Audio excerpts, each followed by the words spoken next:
유방의 한나라와 흉노, 한고조 유방의 고향. 나무 위키를 인용합니다. 유방은 폐현 풍읍 중양리에서 태어났다. 이곳 폐국의 초연은 또한 삼국지의 영웅 조조의 고향이기도 합니다. 중양리란 이곳이 천하의 중심 천부가 있었던 고죽국의 중원, 중국과 동일한 지명입니다. 한고조 유방의 고향을 신중동국 여지신남에서 찾아봅시다. 황제국 주나라의 모국 고죽국의 태빈 빈주 혹은 빈국은 태조 이성계의 본관 전주이기도 하다. 또한 역사 속 전주가 한나라의 건국자 유방과 삼국지의 영웅 조조의 고향 풍패이기도 하다. 모두 다 신중동국 여지신남 전주부에 나오는 정보입니다. 신중동국 여지신남 구격본의 몇 조각을 인용합니다. 형성, 국가의 풍패로 산천이 영수하다. 주나라의 조상이 일어난 곳이요 일도의 으뜸이다.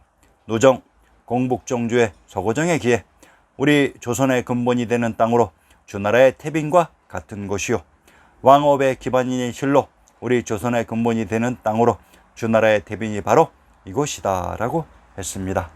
신중동국 여지신남 구격본 주석에 풍패는 한고조 유방의 고향이라고 정확히 명시되어 있습니다.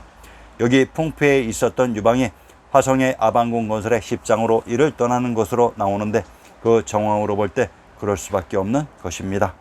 용비어천가의 시 몇 수를 보면서 위에서 이야기한 사정을 한번 살펴봅시다. 용비어천가란 명조선 태조 이성계가 개국한 것을 찬양하는 글입니다. 제4장 공유가 빈곡에 터전을 닦고 그 구세손 태왕이 이곳에서 그 업을 이었는데 그때 외적이 침범해 왔으므로 선물을 지어 계속 달랬다. 그러나 계속 침범해 왔으므로 태왕은 드디어 살던 딱 빈곡을 떠나 칠수 저수 두 강을 건너고 양산을 넘어서 기산 밑에서 살게 되었다. 목조가 경흥에서 원나라의 벼슬을 하였는데 그 아들 익조는 이를 이어받아 더욱더 존경을 받게 되었다. 야인들은 이를 시기하여 익조를 죽이려고 했으므로 익조는 경흥부 동쪽에 있는 붉은 섬으로 피하고 뒤에 다시 도건부로 옮겨 살게 되었다.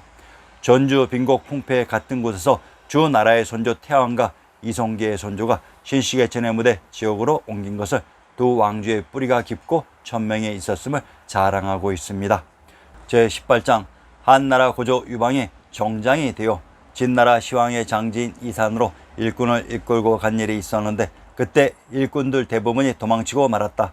그러나 그 중에 장사 연암은 사람이 유방을 따라가기를 자청하고 나섰으니 이 사람들이 유방이 나라를 세우는데 공을 세웠다. 목주와 전주에서 기산으로 함경도로 올라갈 때 170여호가 자의로 따라가게 되었다. 같은 지역 출신인 한고조 유방과 태조 이성계의 선조 목주가 민심을 얻은 것을 비유해서 이씨 가게의 덕에 뿌리가 깊고 명망의 높음을 한고조 유방과 비교하여 마음껏 자랑하고 있습니다. 이렇듯 황제국 주나라의 모국 고죽국인 태빈 빈주와 한고조 유방의 고향인 풍패와 삼국지의 영웅 조조의 고향 배국과 명조선 태조 이성계의 고향 전주가 동일한 지역으로 이것이 천하의 중심 천부가 있었던 고죽국이었습니다. 그래서 역사 공부를 하려면 꼭 신중동국 여지신남을 옆에 끼고 지명을 풀이해야 되는 것입니다. 자, 그런데 나도 풍패라고 하는 지역이 신중동국 여지신남에 또 있습니다. 신중동국 여지신남 구격본 함경도 함흥의 누정을 인용합니다. 상관께서 함흥이 조정의 기업을 일으킨 땅이라 하여 특별히 용비어천에 새 악부를 내리시니 본부의 강령이 지긋하다. 하물며 풍패의 고장인 이곳 인민의 부로들은 선왕의 창조하신 유적을 직접 보았고 또 모두 선왕의 인후하신 은택을 입었으니 그 읊은 가사를 듣고 기뻐하고 감동 사명함이 과연 어떻겠는가. 찬양한 악장을 풍패의 반포에 내리시니 신중동국 여지신남에서는 함경도 함흥을 또한 풍패라고 합니다. 전주와 함흥, 고죽국인 해주, 김해, 청주는 동일한 위치에 있어야 되며 그 자리가 경도인 서울이었습니다. 함양, 함흥, 함안은 또한 동일한 지명을 다르게 표시하는 방식으로 경상도 함양의 군명을 함송, 천령, 허주, 함양이라고 합니다. 허주란 삼국지의 영웅 조조가 전도한 허도로 이곳에서 허씨가 기출된 김해입니다. 삼국지의 영웅 조조는 자신의 고향으로 도읍을 전도했던 것입니다. 자, 그러면 한고조 유방의 고향 전주와 장안의 비밀을 밝혀봅시다. 장안은 중국의 고도로 현재 섬수성의 송도 소안에 해당한다. 한 왕조의 시기에 장안으로 명명되었는데 이후 전한북주 수왕조의 수도였다. 장안의 도시로서의 역사는 주 왕조의 도읍이었던 풍읍에서 시작되는데 풍경이라고도 불린 풍읍은 주문왕 때 종실인 주공의 도읍이었다. 무왕이 은왕조의 주왕을 멸망시킨 후 풍수를 사이에 두고 있는 풍읍 맞은편에 있었던 호땅으로 전도했다. 장안의 도시로서의 역사는 주 왕조의 도읍이었던 고죽국인 태빈 빈주의 풍읍에서 시작되었다고 했습니다. 주나라의 도읍 풍읍은 전주인 품패로 태조 이성계의 본관 전주입니다. 그리고 풍수 너머의 주나라의 수도 호경이 바로 평양 광화라고 했습니다. 한나라, 한나라의 의미. 한나라란 한양을 기반으로 초계 안시성에 있었던 소초평양 항우를 제압해서 천나라를 장악했으므로 저센 시스템의 중심 조선을 대표하는 중앙의 국명이 한이 되었던 것입니다. 한양을 장안이라고 했습니다. 이 장안은 한고조 유방의 고향 풍패인 풍읍에서 시작되었다고 하니 한고조 유방에게 한양이라는 땅은 고향과 가까운 곳이었습니다. 통상 봉지는 고향이나 고향과 가까운 곳에 땅을 봉지로 주는 것이 관례였습니다. 소초평양 항우가 국내성 화성에 있었던 진나라의 아방궁을 불태웠으니 그곳에 있지 못하고 안시성인 촉으로 돌아갔던 것입니다. 한나라의 정궁 장락궁. 한고조 유방이 천하를 통일하고 한양을 떠나 수도로 삼은 곳이 진나라의 아방궁이 있었던 곳이라고 했습니다. 초안대전의 영웅 한신이 요태 후의 계략에 말려 토사구팽당한 곳이 장락궁이며 한고조 유방이 서거한 곳도 장락궁입니다. 그곳은 어디였을까요? 신증동국 여지스남의 경도편을 인용합니다. 장락전, 융복전 동쪽에 있는데 좌우 쪽에 용비, 봉상 두 누가 있다고 했습니다. 신증동국 여지스남의 봉상과 진시황제의 진나라의 봉상현은 동일한 지역으로 경도인 서울에 있었다고 합니다. 장락전은 한고조 유방이 서거한 장락궁입니다. 정조대왕의 문집 홍제전서를 인용합니다. 홍제전서의 무대는 화성입니다. 화성에서 진찬하는 날의 읍절이요 잔치에 참여한 여러 신하에게 보여서 만년 축복의 정성을 붙이는 바이다.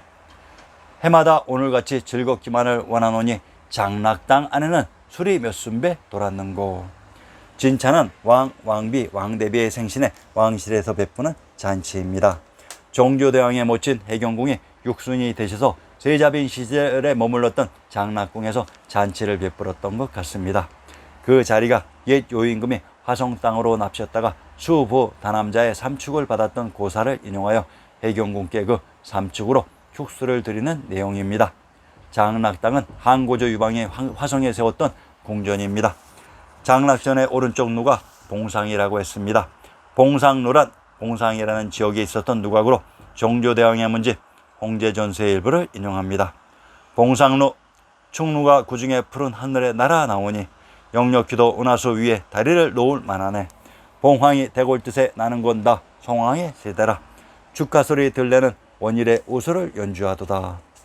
조선 왕조실록의 화성에 있었던 봉상이 진나라의 봉상임을 잘 알려주고 있습니다. 정조대왕의 무대 화성에 또한 한고조 유방의 장락궁이 있었던 것입니다. 자, 이제 한나라의 처음 수도가 있었던 곳을 아시겠지요? 한나라의 정치편제와 5초 7국의 난. 정치편제.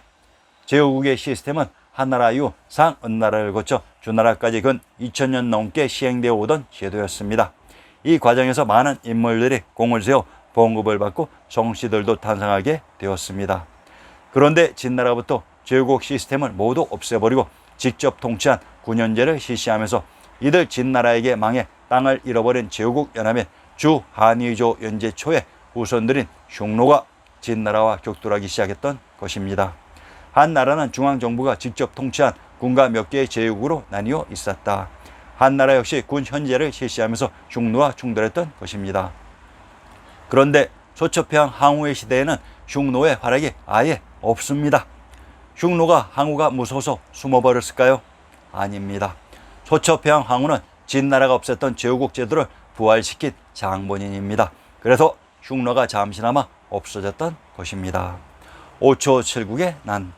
한나라 고조 유방의 치세하에 본국이 된 오나라 유씨족들이 다른 시족들과 달리 세력을 점차 확대해 갔다. 제6대 경제는 이에 위협을 느끼고 조조를 등용하여 제후 세력을 통제하기 위한 정책으로 추운의 영을 시행하여 5초 조나라의 영토 삭감을 도모하였다. 기원전 154년 이에 반발한 제후들은 연합하여 반란을 일으켰다. 한나라 정부는 결국 주하부가 주동세력인 오왕을 물리침으로써 반란은 진압되었고, 이로 인하여 중앙정부의 권한이 강화되었다. 온나라 유씨족이란 한고조 유방의 혈족들입니다. 장기 5초 7국의 난을 통해 한나라 시대 이전의 제후국 제도와 흔적이 완전히 없어진 것을 알 수 있습니다.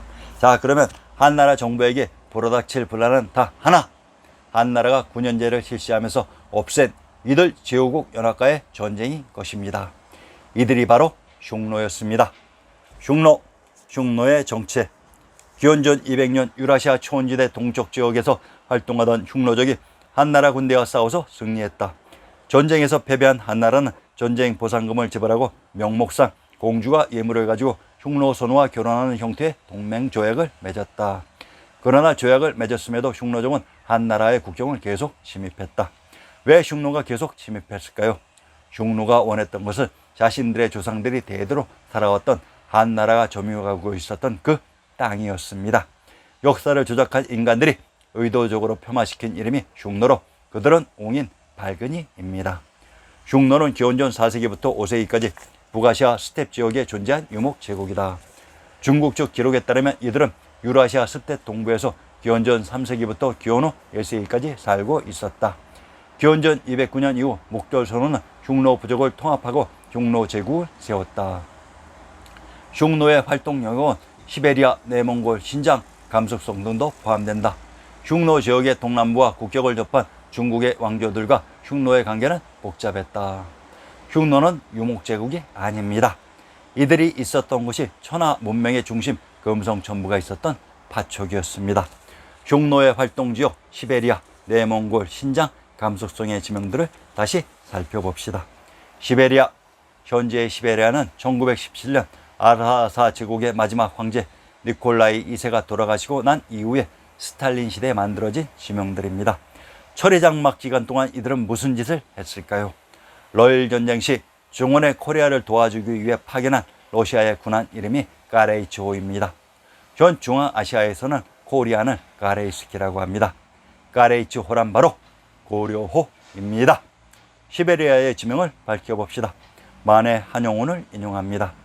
동학농민혁명이 한창이던 1894년 여름, 그의 나이 16세 부모님과 아내에게 아무런 말도 남기지 않은 채 집을 떠났던 상황이 시베리아 거쳐 서울로 오라는 그의 수필에 남아 있습니다. 충청도에서 태어난 만해 한용운이 집을 떠나 시베리아를 거쳐 서울로 갔다고 합니다. 드디어 역사의 비밀이 하나씩 드러나고 있습니다. 시베리아는 어디였을까요? 바로 사비르사비 시베인 부여로서, 부여는 불이이며 고구려의 부도성 부리성이 있었던 국내성입니다. 시베는 샤베인 샤 박트라는 의미로, 부도는 박으로 밝은 것은 또한 백이 됩니다. 이곳이 바로 천하의 중심 금성천부가 있었던 곳의 지명이었습니다. 이렇듯 시베리아는 우리의 지명입니다. 내몽골. 역사 속 내몽골은 우리 역사 속 안에 있었습니다. 단적으로 고려 왕건의 상계를 인용합니다. 초광씨는 대인 산소 대동과 무천인 내몽고 무천 지역을 통치하였으며 태화 때 왕시성으로 개성하였다라고 했습니다. 무천을 내몽골이라고 합니다. 무주에 있었던 하천이 무천입니다.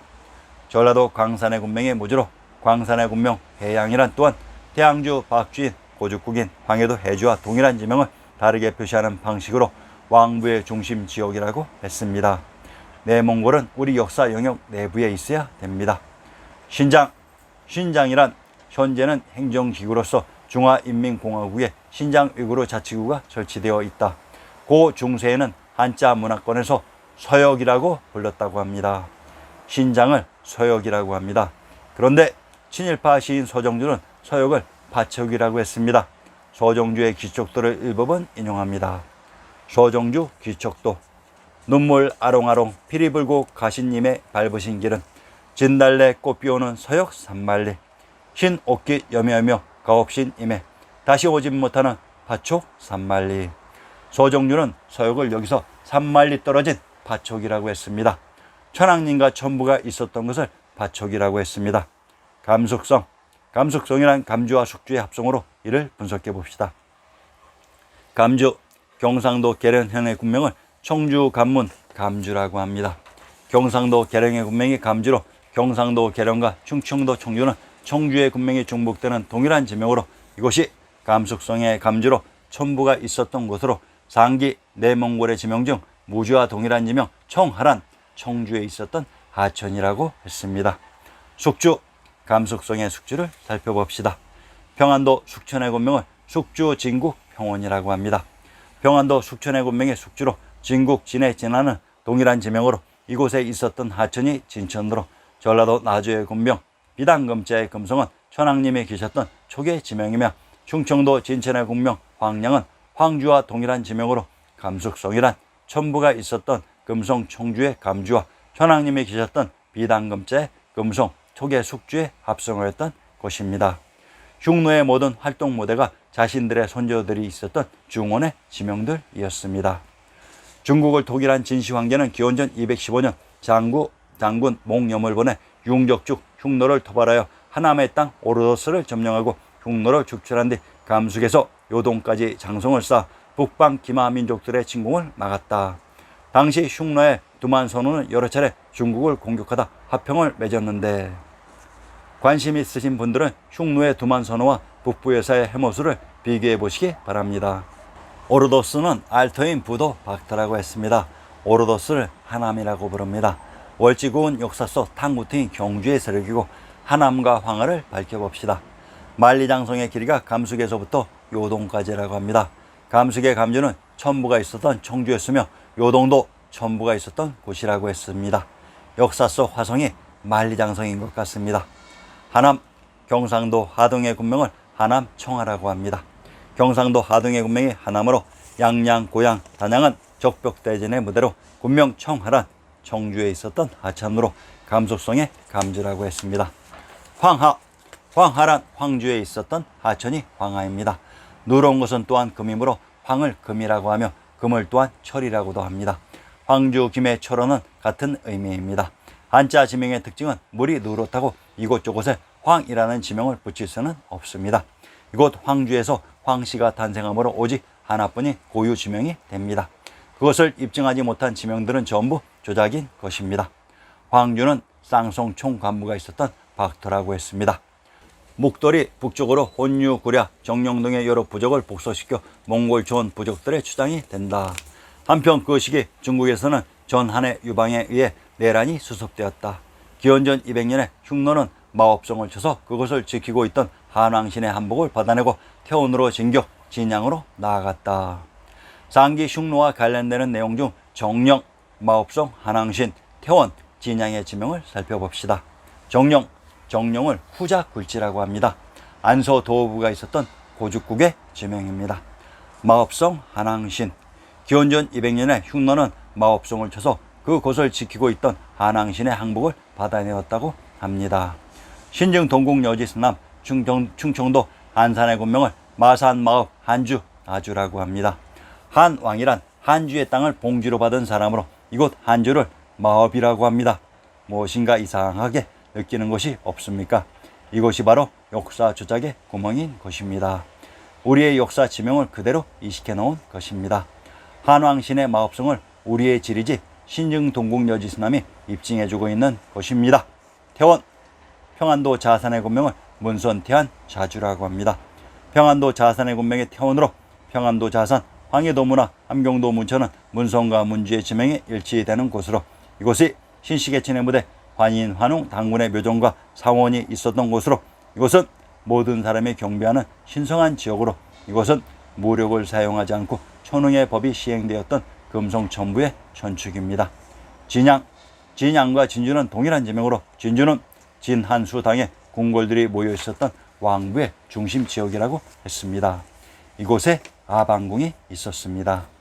기원전 192년부터 135년까지 적어도 9차례에 걸쳐 한이 흉노에 대한 조공행을 인상했다는 기록을 근거로 이 시기 전한이 흉노의 속국과 같은 존재였다고 해석하기도 한다. 이 시기의 영토는 동쪽으로 동호와 예멘, 북쪽으로 예니세이강 상류, 서쪽으로 동투르케스탄, 남쪽으로 중국의 오르도스 지방과 청해성의 북부에 이르렀다. 흉노의 영토였다는 동호 예멘 청해성을 밝혀봅시다.